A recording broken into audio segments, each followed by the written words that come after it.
Oh, it's you again. Here for a podcast, eh? Well, I'm sure we can rustle one up for you. This, then, will be Off the Rails, episode 23. Yes, this is the Off the Rails podcast in which I, the offrailgamer, talk to you, my Orgonauts, about video games or video game-related topics for close to half an hour. I want to try doing things a little differently this week, as I figure my intros can be a little dry, so all I'm going to say is sneak a peek at the podcast episode description for links to all my socials. And if you'd like to reach out to me, please contact my email address, offrailgamer@gmail.com. And that's really all the intro needs to be, right? Which frees us up for more content. So, I'm going to start telling you all about what I've been playing recently.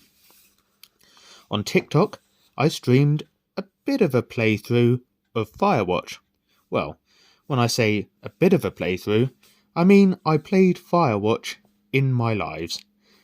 And oh boy was I glad I'd age-restricted the stream, as less than 5 minutes in, we were confronted with a pencil sketch of a naked man.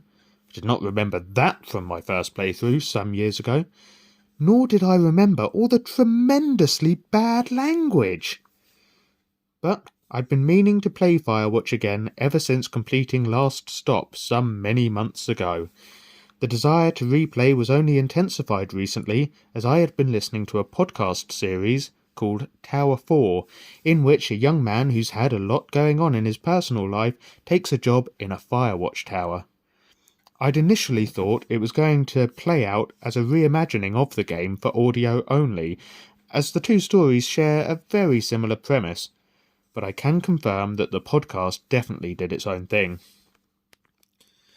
Firewatch was one of the first games I played that introduced me to the slower-paced genre, with a beautiful, cel-shaded graphic style.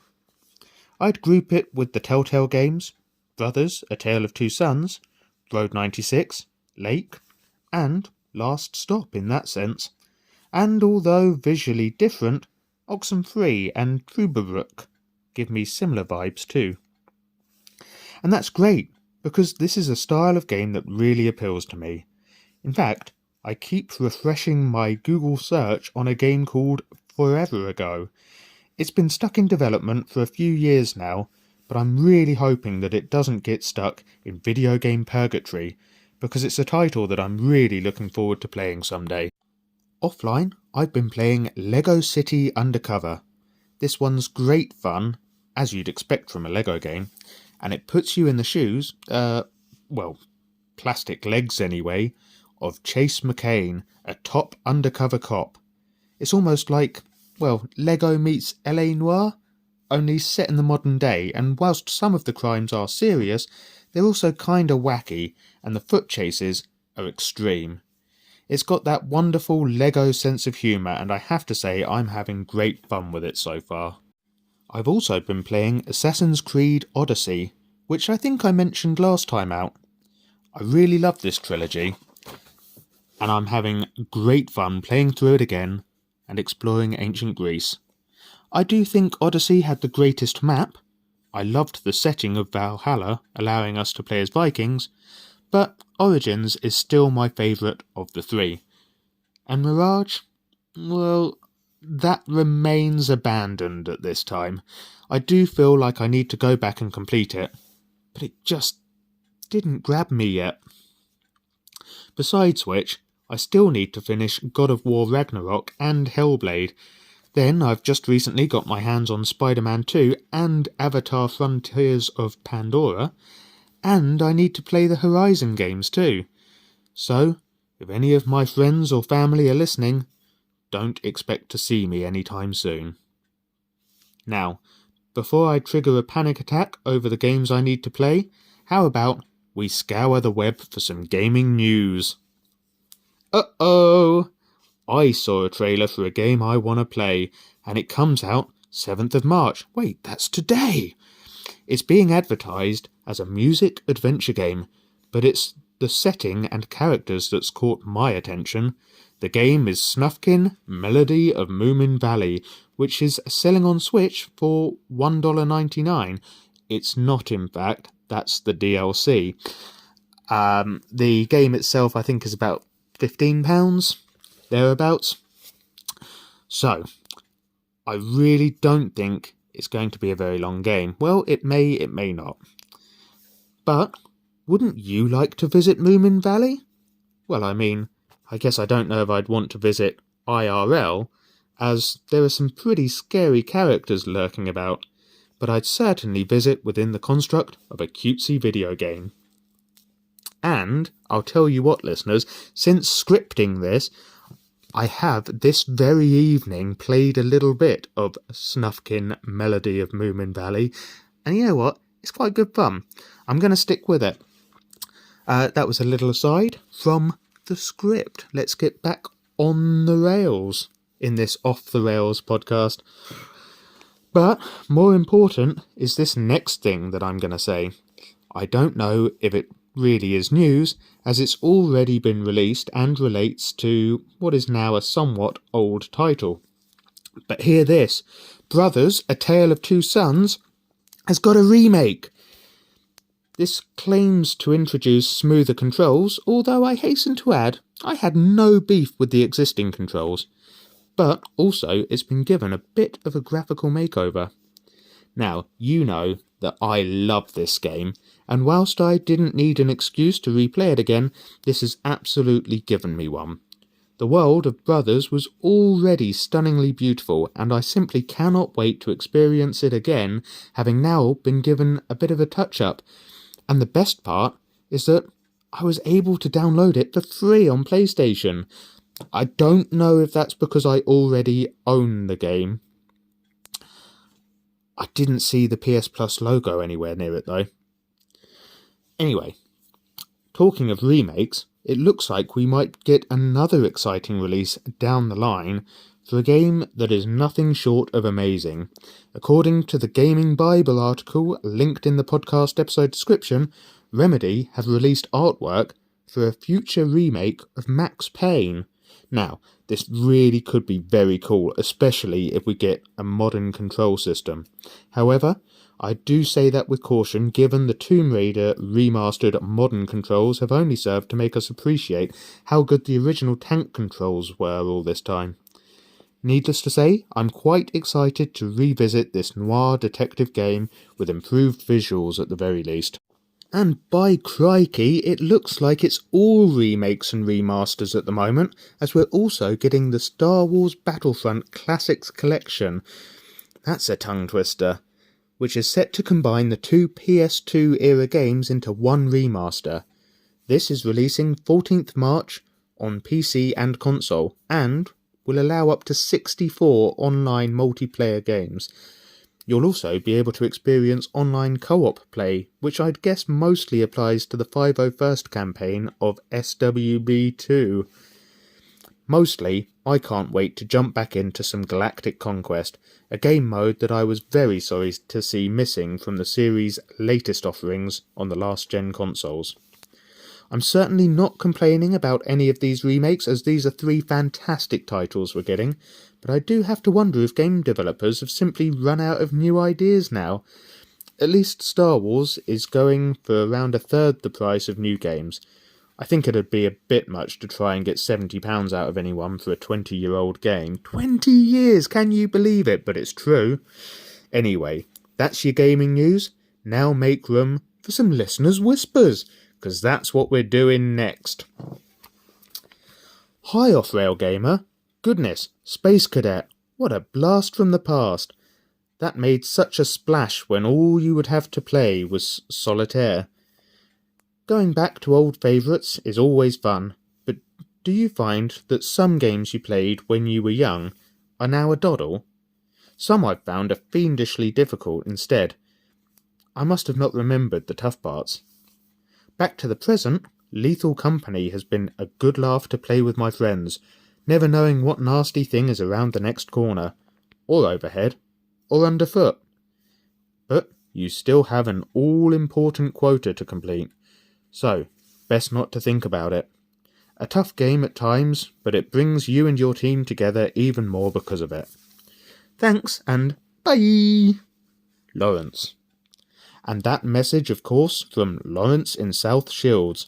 Thank you for that lovely note what you wrote in. Do you know, there are some games that I found near impossible as a child, which still present a challenge, but are nowhere near close to being as nightmarish as I once found them. The main game that springs to mind is Miss Pac-Man on the Master System. I'd also pick a couple of PS1 classics in Tomb Raider 2 and Crash Bandicoot 2. I hasten to add, these are still frustratingly tough in parts, but not as troublesome as youthful Off-Rail found it. On the other hand, I now have a much harder time with Alex Kidd in Miracle World and Sonic the Hedgehog on Master System. I was never an expert at either title, but I know I used to get further with greater ease as a child. I guess having a roughly 30-year gap since playing regularly has had an effect on my skills, and yes, I did spell skills with a Z, as would have been the totally radical way of spelling it back in the 90s. Lethal Company, you say, eh? I must confess I've not heard of this game before. Is it anything at all like World of Warcraft? Forgive me for showing my ignorance there, but please do educate me. I'm afraid it's simply passed me by this far. Anyway, I guess that has been Listener's Whispers for another episode.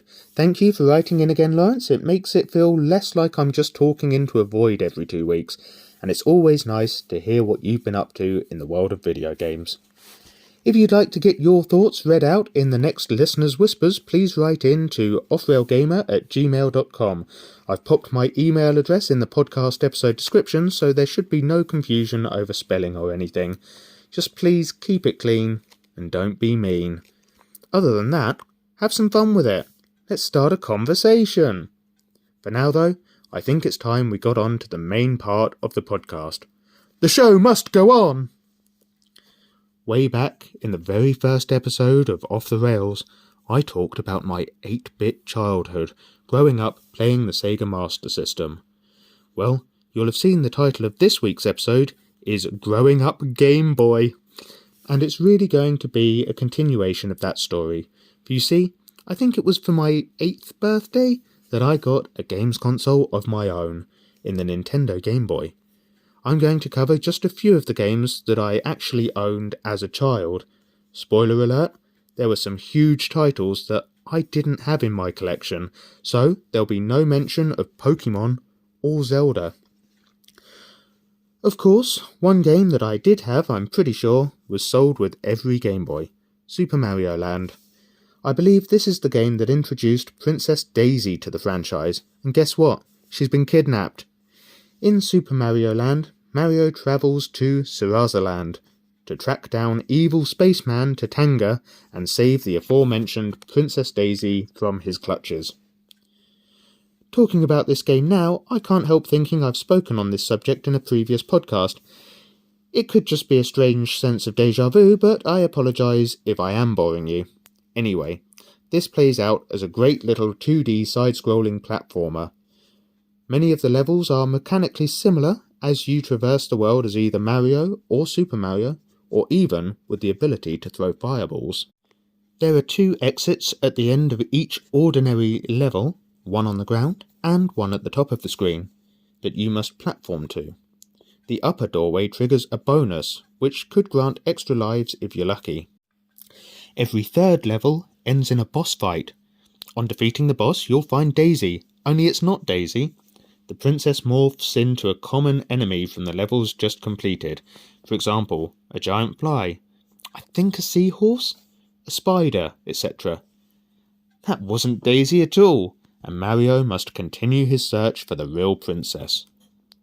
I said that most of the levels are mechanically similar, but there are 2 exceptions, the first of which sees Mario plunge to the depths of the ocean in a submarine. Good job this one's not controlled with a PlayStation DualSense. There is one other level in which Mario shows his proficiency at operating different vehicles, and this time he takes to the skies in an aeroplane. It is in this fabulous flying machine that Mario finally catches up to Tatanga and gives him what for in an epic dogfight. With Tatanga down, Daisy is released from her captivity, and Mario is free to return home where, as we have learned previously, Wario has dethroned our plumber pal and taken over Castle Mario. For more on that story, you can go back and listen to my 6 Golden Coins episode. Instead, let me talk about an entirely different game in Pocket Bomberman. Long, long ago, the sun was covered by a dark and heavy cloud. It was said that the cause was a monster who had sealed the Sword of the Sun.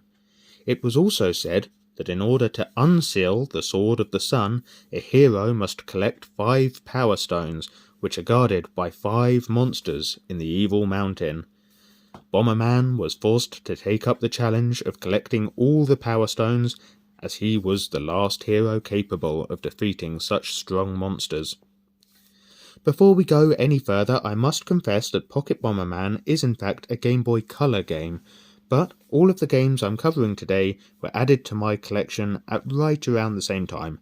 I think I only own 3 GBC games, neither of which of the other 2 will be turning up later in this episode. Needless to say, I'm giving it the OK to continue talking on the subject. Pocket Bomberman has 2 game modes. You can follow the main quest through 5 stages: Forest, Ocean, Wind, Cloud and Evil. In each stage there are 4 levels, each of which have a door or portal that can only be opened by slaying all of the evil NPC sprites therein. Get through all 4 levels and you'll enter a battle arena to take on a boss battle. But whoa there!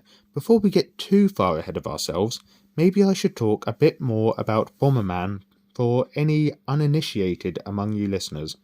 Bomberman can move about the screen and jump between platforms, but in his arsenal he carries an unlimited number of bombs he can plant to defeat enemies or break open boxes that contain power-ups. To begin with, you can only plant 1 bomb at a time, although one of the power-ups you can find will allow you to plant more bombs simultaneously. Other power-ups will increase the blast radius of your bombs, grant you temporary invincibility or extra lives, and even give you wings, allowing you to fly to reach otherwise unobtainable areas. Complete all 4 levels in a stage and you will confront the boss. These are larger enemies that take several hits to annihilate. You'll face a giant tree, a giant crab, a dragon's skeleton, a giant spider, and finally Babylon, the winged demon that sealed the Sword of the Sun. The other game mode offered in Pocket Bomberman I should say, is Jump Mode, in which Bomberman has had too many energy drinks and can't stop bouncing around. You defeat all the enemy sprites to open gates that you jump up through to face the final boss at the top. There are 3 difficulties, and you'll end them by facing a werewolf, a mummy, and a vampire respectively. Another game I had for the system was simply called Batman. In this game you take on the role of Gotham City's caped crusader. Besides wearing the cape and the cowl though, the central character bears little other similarities to the DC comic hero. You'll jump around from platform to platform, but there's no gliding, no hand-to-hand combat, no swinging from a grappling hook, and no batarangs. Instead, Batman walks around carrying a gun, which is in direct conflict with the moral stance taken by the Dark Knight character we all know so well, and his personal vow not to take a life. Well, not intentionally, anyway. As you progress, you'll find different pickups that affect the weapon you're carrying. It's been a long time since I played Batman on the Game Boy, but I do remember one such pickup gives you a scatter ammunition, allowing you to target multiple enemies at once.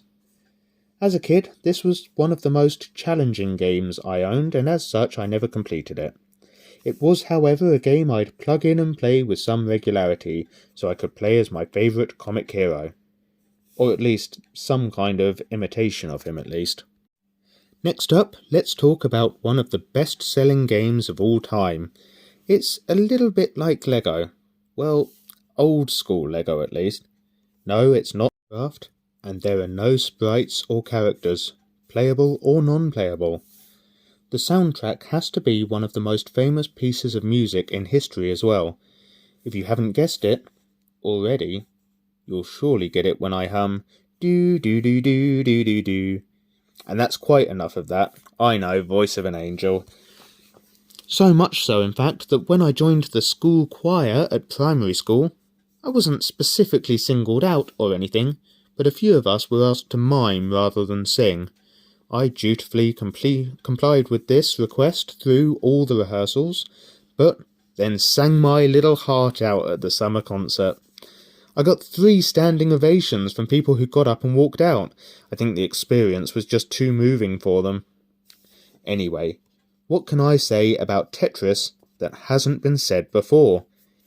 It's a block puzzle game where different shapes descend from the top of the screen, and you have to place them strategically before they land in such a way as to complete a row.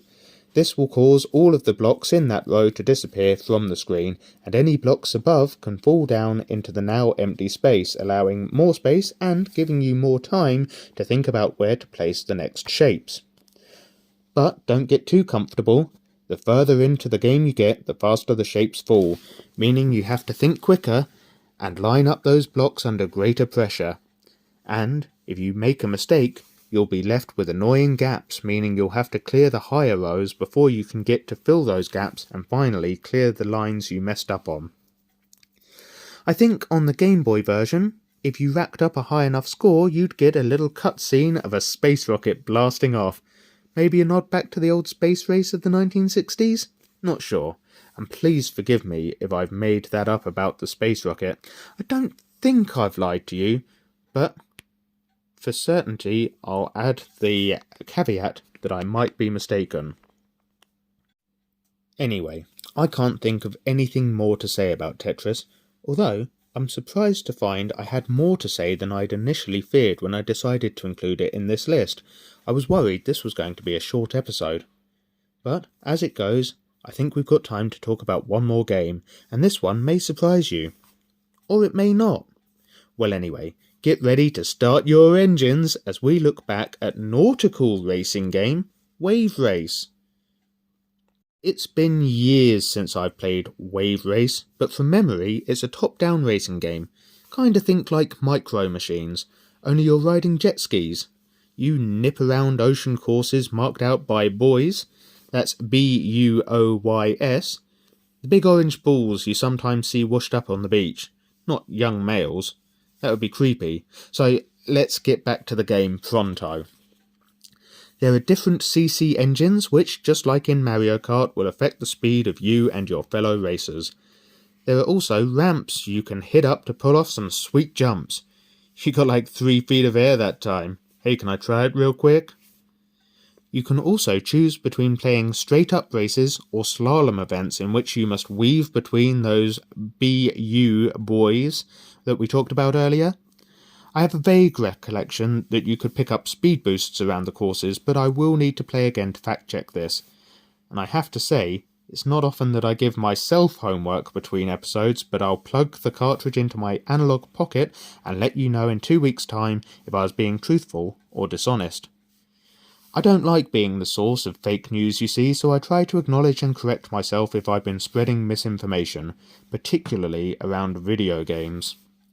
I remember as a young boy, no you this time, spotting the game box for Wave Race in Woolworths, which was where I bought all my games at the time, and thinking it looked so cool I couldn't possibly leave the shop without it. Now don't worry, I had my pocket money savings with me and did pay for it. I realise it sounded like I was talking about the old 5-finger discount, so I just want to set the record straight and clarify that was not the case. It's a pretty good summer game, which makes it a little early in the year to be talking about it, but spring is just around the corner now, and it is still summer in the southern hemisphere, so maybe it's not so inappropriate to be talking about Wave Race after all. That is all I have to say on the subject though, and all the time we have for this week. I'll be bringing you a part 2 in 2 weeks' time when we'll be talking more about the classic handheld. If I don't see you before then, or even if I do, well, bye!